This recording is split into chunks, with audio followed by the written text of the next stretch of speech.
숙부의 야망. 수양대군. 그는 세종의 둘째 아들이었다. 문종의 바로 아래 동생이었다. 그는 야심이 있는 남자였다. 총명했고 무예에도 능했다. 하지만 그는 차남이었다. 왕위와는 거리가 멀었다. 문종이 살아있을 때는 조용히 지냈다. 형을 존경했고 조카 홍의도 귀여워했다. 하지만 문종이 죽고 어린 단종이 왕위에 오르자 상황이 달라졌다. 12살 꼬마가 나라를 다스린다고? 수양대군은 냉소했다. 조정은 혼란스러웠다. 대신들은 파벌로 나뉘어 싸웠다. 어린 왕을 이용해 권력을 잡으려는 자들이 많았다. 이래서는 나라가 망한다. 수양대군은 결심했다. 자신이 나서야 한다고. 1453년 10월 계유정난이 일어났다. 역적들을 제거하라. 수양대군의 명령에 따라 무사들이 움직였다. 김종서, 황보인 등 단종을 보좌하던 대신들이 하룻밤 사이에 살해당했다. 피가 궁궐 바닥을 적셨다. 비명소리가 밤하늘을 찢었다. 단종은 자신의 처소에서 떨고 있었다. 그는 겨우 14살이었다. 무슨 일이 벌어지는지 이해할 수 없었다. 전하, 수양대군이 입궐을 청합니다. 숙부를. 단종은 떨리는 목소리로 물었다. 수양대군이 들어왔다.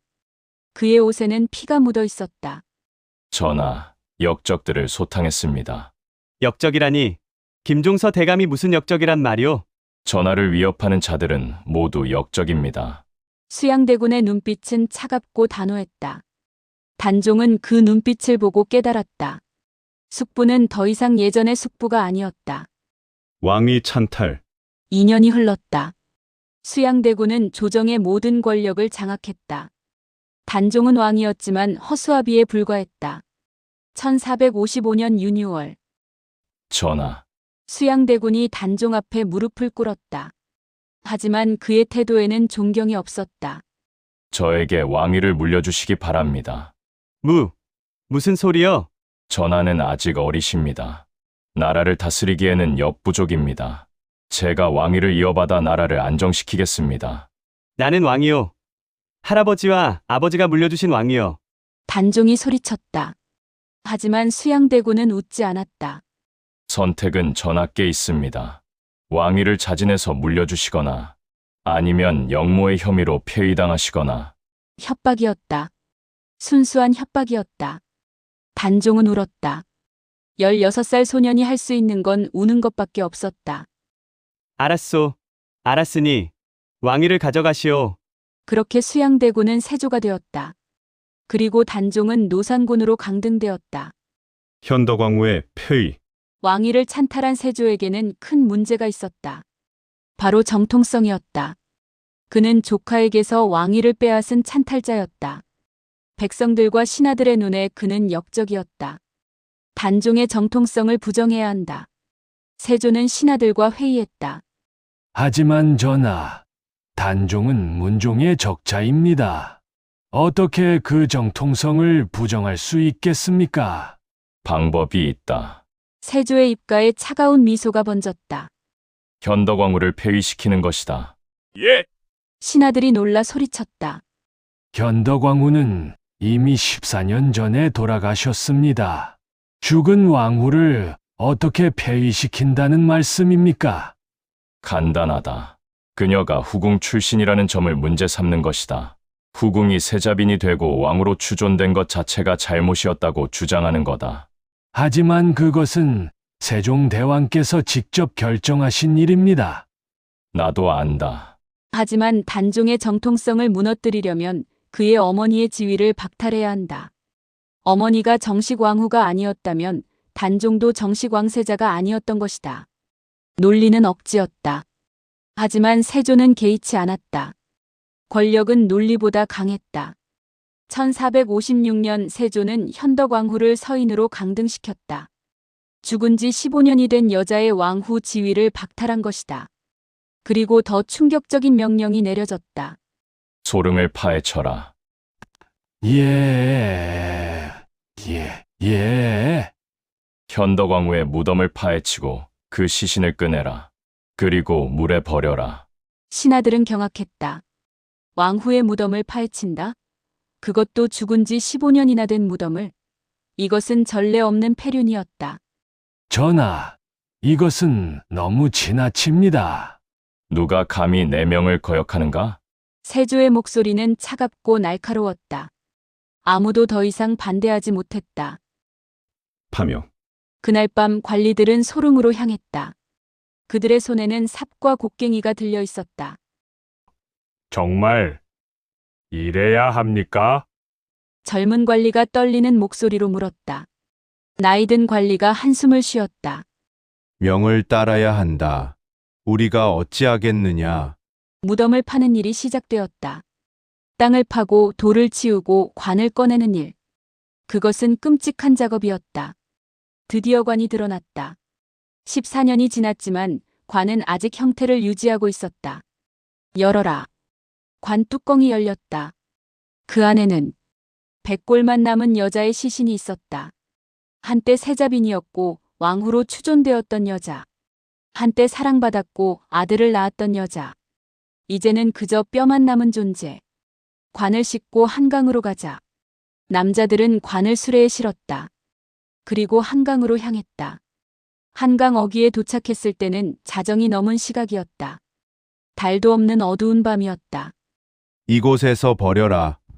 관이 강물에 던져졌다. 철퍽. 큰 물소리와 함께 관이 물에 빠졌다. 그 순간 이상한 일이 벌어졌다. 차갑고 날카로운 바람이 갑자기 불어왔다. 강물이 요동쳤다. 그리고 관 위로 흰 안개 같은 것이 피어올랐다. 저기, 한 남자가 떨리는 손으로 가리켰다. 다른 사람들도 보았다. 안개 속에서 여자의 형상이 나타났다. 창백한 얼굴, 긴 머리카락, 그리고 원망에 가득 찬 눈빛. 내 아들, 내 아들을 죽인 자들. 낮고 차가운 목소리가 들렸다. 아니, 들린 것 같았다. 으아! 남자들은 비명을 지르며 도망쳤다. 그들은 그날 밤 본 것을 평생 잊지 못했다. 현덕왕후의 관은 한강 물속으로 사라졌다. 하지만 그녀의 원한은 사라지지 않았다. 저주의 시작. 세조의 악몽. 그날 밤 세조는 꿈을 꾸었다. 꿈속에서 그는 어두운 방에 있었다. 촛불 하나만이 희미하게 타오르고 있었다. 그때 문이 열렸다. 아니, 문은 그대로였지만 누군가 들어왔다. 여자였다. 흰 옷을 입은 여자. 그녀의 얼굴은 창백했고 머리카락은 축축하게 젖어 있었다. 누구냐? 세조가 물었다. 하지만 그는 이미 알고 있었다. 이 여자가 누군지. 형님의 아내, 권 씨입니다. 여자가 천천히 다가왔다. 그녀의 발은 바닥에 닿지 않았다. 마치 떠다니는 것 같았다. 내가 내 아들을 죽였구나. 나는 단종을 죽이지 않았다. 다만 왕위를. 왕위를 빼앗았지. 그리고 내 무덤을 파헤치고 내 시신을 물에 버렸지. 현덕왕후의 목소리는 차가웠다. 그녀의 눈에는 분노와 원한이 가득했다. 너는 내게서 모든 것을 빼앗았어. 내 아들을, 내 지위를, 내 무덤을, 심지어 편히 잠들 곳조차 빼앗았지. 그것은 이제 내 차례다. 현덕왕후가 갑자기 세조의 목을 움켜잡았다. 차가운 손이었다. 얼음장 같았다. 세조는 숨을 쉴 수 없었다. 그녀의 얼굴이 점점 가까워졌다. 너도 내 아들을 잃게 될 것이다. 내가 내 아들을 빼앗았듯이 나도 내 아들을 가져가겠다. 그녀가 세조의 얼굴에 침을 뱉었다. 그 침이 닿은 곳이 지글지글 타들어가기 시작했다. 으아! 세조는 비명을 지르며 잠에서 깼다. 온몸이 땀으로 범벅이었다. 그는 거칠게 숨을 몰아쉬었다. 꿈이었나? 하지만 그의 얼굴에는 이상한 통증이 있었다. 거울을 보았다. 뺨에 붉은 반점이 생겨 있었다. 이게 무엇이냐? 그것은 종기의 시작이었다. 의경세자의 죽음. 1457년 세조의 장남 의경세자가 갑자기 병에 걸렸다. 아버님, 몸이 너무 아픕니다. 20살의 젊은 세자가 신음했다. 세조는 아들의 침상 옆에 앉아 있었다. 어서 의원을 불러라. 하지만 의원들도 병의 원인을 알 수 없었다. 의경세자는 갑자기 고열에 시달리기 시작했고 온몸에 발진이 돋았다. 이상합니다. 전하, 이런 증상은 처음 봅니다. 그럼 어떻게 해야 하느냐? 저희도 모르겠습니다. 며칠 후 의경세자는 죽었다. 세조의 눈앞에서 숨을 거두었다. 아들. 내 아들. 세조는 아들의 시신을 끌어안고 울었다. 그 순간 그는 꿈에서 들었던 목소리를 떠올렸다. 내 아들도 잃게 될 것이다. 현덕왕후의 저주. 그것이 현실이 된 것인가? 세조의 고통. 의경세자가 죽은 후 세조의 몸에는 이상한 병이 생기기 시작했다. 처음에는 작은 종기였다. 얼굴에 몇 개 생긴 붉은 반점. 하지만 그것은 점점 퍼져나갔다. 등에, 가슴에, 팔에. 온몸에 종기가 생겼다. 그리고 그 종기들은 골마 터지고 피가 흘렀다. 세조는 밤마다 고통에 신음했다. 종기에서는 고름이 나왔고 악취가 진동했다. 이게 대체 무슨 병이냐? 의원들이 온갖 약을 썼지만 소용없었다. 오히려 병은 점점 악화되었다. 실록에는 이렇게 기록되어 있다. 임금의 등에 종기가 생겼다. 살이 썩어 들어가는 고통이 극심했다. 세조는 고통 속에서 자주 악몽을 꾸었다. 꿈속에서 현덕왕후가 나타나 그를 괴롭혔다. 그리고 단종의 얼굴도 보였다. 원망에 가득 찬 눈으로 그를 바라보는 조카. 이것이 저주인가? 세조는 혼잣말을 했다. 그는 후회했다. 단종을 죽인 것을, 현덕왕후의 무덤을 파헤친 것을. 하지만 이미 늦었다. 죽은 자는 돌아오지 않고 저주는 풀리지 않았다. 세조는 1468년까지 고통 속에서 살았다.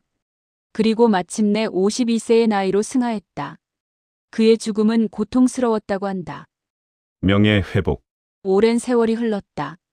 1516년 중종 임금 시절. 조정에서 한 신하가 상소를 올렸다. 전하, 현덕왕후의 명예를 회복시켜야 합니다. 현덕왕후라면 단종의 어머니 말이냐? 그렇습니다. 그분은 억울하게 폐위당하고 무덤까지 파헤쳐졌습니다. 이제는 그분의 명예를 회복시켜 드려야 합니다. 중종은 고민했다. 현덕왕후를 복권시킨다는 것은 세조의 결정이 잘못되었다고 인정하는 것이었다. 하지만 그것이 옳은 일이기도 했다. 그렇게 하도록 하라. 1517년 현덕왕후는 다시 왕후로 복권되었다. 그리고 그녀의 신주는 남편 문종이 잠든 현릉으로 옮겨졌다. 76년 만에 그녀는 다시 왕후가 되었다. 그리고 남편 곁으로 돌아갔다. 그날 밤 현릉에서 이상한 일이 일어났다고 한다. 무덤 위로 흰 나비 2마리가 날아다녔다. 그들은 서로를 따라 춤을 추듯 날았다. 사람들은 말했다. 그것은 문종과 현덕왕후의 혼령이라고. 오랜 세월 떨어져 있던 두 사람이 드디어 재회한 것이라고. 현덕왕후권 씨. 그녀는 살아서는 단 하루 어머니였습니다. 죽어서는 14년 동안 왕후로 추존되었다가 다시 평민으로 강등되었고 무덤까지 파헤쳐졌습니다. 하지만 역사는 그녀를 기억합니다. 비운의 단종을 낳은 어머니로. 너무 짧은 행복을 누린 여인으로. 그리고 죽어서도 아들을 지키려 했던 어머니로. 그녀의 이야기는 우리에게 묻습니다. 권력이란 무엇인가? 그것을 위해 인간은 얼마나 잔인해질 수 있는가? 그리고 죽은 자의 원한은 정말 살아있는 자를 괴롭힐 수 있는가? 현덕왕후의 저주가 실제로 존재했는지는 아무도 모릅니다. 하지만 확실한 것은 세조가 평생 고통 속에서 살았다는 것, 그리고 그가 사랑하는 아들을 잃었다는 것입니다. 우연일까요? 아니면 정말 저주였을까요? 그 답은 여러분이 스스로 찾아야 할 것 같습니다. 현덕왕후는 지금 경기도 구리시 동구릉에 있는 현릉에 잠들어 있습니다. 남편 문종과 함께 76년 만에 찾은 안식처에서 그곳을 방문하면 조용하고 평화로운 분위기를 느낄 수 있습니다. 마치 그녀가 이제는 편히 쉬고 있다고 말하는 것 같습니다. 그녀의 묘비에는 이렇게 적혀 있습니다. 현덕왕후 권씨지묘.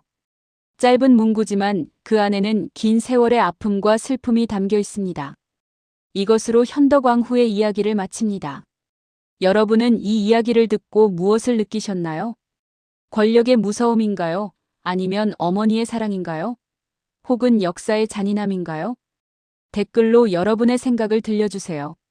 그리고 이 영상이 도움이 되었다면 좋아요와 구독 부탁드립니다. 다음에 더 흥미로운 역사 이야기로 찾아뵙겠습니다. 감사합니다.